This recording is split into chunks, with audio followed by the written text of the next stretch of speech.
ये thick and creamy gravy वाला एकदम ढाबा स्टाइल पनीर, इसको बनाने के लिए क्रीम वगैरह का यूज़ नहीं किया गया है और ये बहुत ही ज़्यादा टेस्टी है। आप इसको कुछ ही मिनटों में घर पे बनाकर तैयार कर लेंगे और अपने लव्ड वन को आप इसे एज़ अ सरप्राइज़ भी बना के खिला सकते हैं, क्योंकि वैलेंटाइन्स डे है और वैलेंटाइन्स डे के लिए एक परफेक्ट रेसिपी ये हो सकती है।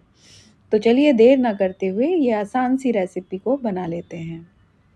तो सबसे पहले एक पैन को हम गैस पे गरम होने के लिए रखेंगे। 1 टेबलस्पून मस्टर्ड ऑयल डाल देंगे। साथ ही में कुछ सिनेमन स्टिक, 2 छोटी इलायची, काली मिर्च और लौंग डाल देंगे। जीरा डालेंगे और साथ ही में हींग। इन सबको थोड़ा-सा चटकने देंगे, भुनने देंगे मतलब। इसके बाद में लहसुन की कुछ 10 से 15 कलियाँ, 2 इंच अदरक के टुकड़े को रफली चॉप करके डाल देंगे। साथ ही में 1 बड़ी प्याज़ को रफली चॉप करके डाल देंगे। प्याज़ को थोड़ा-सा सारी चीज़ों को अच्छे से भून लेंगे। प्याज़ थोड़ी भुन जाएगी, थोड़ी ट्रांसलूसेंट हो जाएगी, तो इसके बाद हम इसके इसके अंदर टमाटर लगा देंगे। तो मैंने प्याज़ को एकदम इसके बीच में कर लिया है पैन के, और साइड्स में टमाटर इस तरीके से मैं लगा रही हूँ। ये 2 टमाटर हैं जिनको मैंने 1 टमाटर को 4 पार्ट्स में डिवाइड किया है। तो इस तरह से मैंने टमाटर लगाए हैं, 9 से 10 काजू डाले हैं बीच में, साथ ही में 2 चम्मच भर के मैंने नमक डाला है। अब इसको मैं कवर कर दूँगी, लो फ्लेम पर इसको मैं पकने दूँगी। अब इसको हमें क्योंकि पकाना है थोड़ा समय के लिए, टमाटर सॉफ्ट हो जाएँ तब तक, तो उसको मैंने दूसरी तरफ शिफ्ट कर दिया है। इधर मैंने एक नॉन स्टिक तवा रख लिया है, घी उसके ऊपर ग्रीस किया है। 200 ग्राम पनीर को बीच से कट करके मैंने तवे पर लो फ्लेम पर भुनने के लिए रख दिया है। तो अभी मैं यहाँ पर चेक करूँगी कि इधर जो हमारा मसाला टमाटर वग़ैरह भुन रहे हैं, टमाटर अभी सॉफ्ट हुए हैं या नहीं। तो बीच में एक बार चेक करना बहुत ज़रूरी होता है, मतलब थोड़ी देर के बाद चेक करते रहना चाहिए।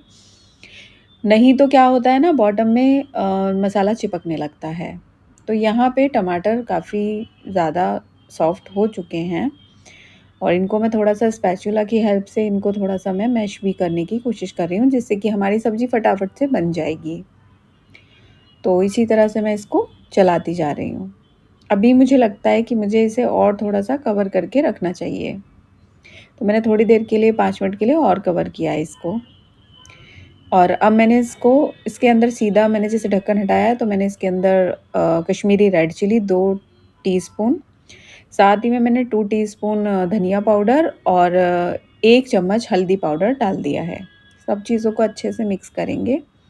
तो जब मसाला मतलब आपका टमाटर गलने लगे, अच्छे से थोड़ा आपको लगे गल रहा है, इस स्टेज पे हो जैसा कि आप देख पा रहे होंगे, तब मसाले डालेंगे आप। अभी इसको फिर से कवर करके थोड़ी देर पकाऊँगी। उधर पनीर एक तरफ से देखते हैं कि भुन चुका है, तो ये देखिए अच्छे से पनीर हमारा भुन चुका है। तो इस रेसिपी में मैं पनीर को भून कर डाल रही हूँ, इससे इसका टेस्ट काफ़ी ज़्यादा बढ़ जाएगा। अब मैंने उसको पलट दिया है, अब फिर से हम चेक करेंगे पनीर को, तो दूसरी तरफ से भी हमारा पनीर अच्छे से भुन चुका है। तो अब गैस की फ्लेम को यहाँ पे हम ऑफ़ कर देंगे और पनीर को हम एक दूसरे बर्तन में पलट लेंगे, मतलब ट्रांसफ़र कर लेंगे, क्योंकि ये अगर इसी पे तवे पे छोड़ दिया हमने तो ये भुनता ही जाएगा, ज़्यादा भी नहीं भूनना है। अब फिर से हम थोड़ा अपने मसाले की तरफ बढ़ते हैं। तो यहाँ पे हमारा मसाला एकदम अच्छे से भुन चुका है, बहुत अच्छे से। तो अभी थोड़ा-सा मैं इसको अ, जो टमाटर हैं उनको थोड़ा-सा मैश करते हुए थोड़ा-सा चला रही हूँ। अब यहाँ पे क्या करेंगे, हम गैस की फ्लेम को ऑफ़ कर देंगे और ये जो मसाला है ना, इसको हम ठंडा होने के लिए रख देंगे। जब ये ठंडा हो जाएगा सही से, तब हम इसको पीस लेंगे। अब उसको तो ठंडा होने रख दिया है, इधर हम ये जो हार्ट शेप के ये आते हैं ना, इनको क्या बोलेंगे हम, सांचा बोलेंगे, मोल्ड। तो हार्ट शेप के आते हैं, कुकीज़ कटर भी बोलते हैं इनको।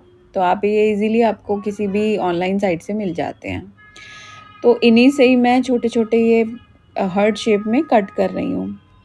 तो अब इनको मैं थोड़ा-सा गुनगुने पानी में डाल के छोड़ दूँगी, जब तक कि मसाला हमारा अच्छे से पिसेगा, तैयार होगा तब तक। तो यहाँ पर हमारा जो मसाला है वो ठंडा हो चुका है। इसको एक मिक्सिंग जार में मैं ट्रांसफ़र कर रही हूँ। और इसका एक फ़ाइन सा पेस्ट बना लेंगे और इसमें पानी भी डाल सकते हैं हम पीसते वक़्त, तो मैंने थोड़ा-थोड़ा पानी डाला है पीसते वक़्त। अब उसी पैन में जिसमें हमने इसको भूना था, मसाले को ठंडा किया था, उसी में ही इसको डाल देंगे और अच्छे से इसको लो फ्लेम पर पकाएँगे। बीच में इसको कवर भी कर देंगे क्योंकि होता क्या है ना, जो फ़ाइन एकदम क्रीमी वाला मिक्सचर होता है ना, वो छिटकने लगता है चारों तरफ। तो इसको ढक के पकाना बहुत ज़रूरी है, अदरवाइज़ आपके आसपास की सारी दीवार और सारा एरिया गंदा हो जाएगा। यहाँ इसमें अच्छा सा बॉयल आ गया है, बढ़िया सा एकदम, तो मैंने गैस की फ्लेम को ऑफ़ कर दिया है, यानी कि हमारे पनीर की ग्रेवी तो रेडी हो चुकी है। इधर मैं आपको दिखा रही हूँ कि ये पानी में डालने से हमारा जो पनीर है वो कितना सॉफ्ट हो गया है, क्योंकि भूनने के बाद आप तुरंत पानी में डाल दें, बहुत अच्छा। अब यहाँ पे आप इसकी थिकनेस और क्रीमीनेस देख लीजिए ग्रेवी की, जो कि बहुत ही अमेजिंग है। अब हम इसको सर्व करेंगे फाइनली एक डिश में, तो मैं उसी में इसको ट्रांसफ़र कर रही हूँ। थोड़ा हरे धनिये से गार्निश करेंगे। तो यहाँ पर हमारा super tasty thick and creamy gravy वाला ढाबा स्टाइल पनीर बनकर तैयार हो गया है। तो आई होप ये रेसिपी आपको काफ़ी ज़्यादा पसंद आई होगी। पसंद आई है तो प्लीज़ मेरे चैनल को लाइक कीजिए, शेयर कीजिए और सब्सक्राइब करना बिल्कुल भी ना भूलें। मिलती हूँ एक नई रेसिपी के साथ नई वीडियो में, तब तक के लिए take care and bye bye and enjoy your Valentine's day.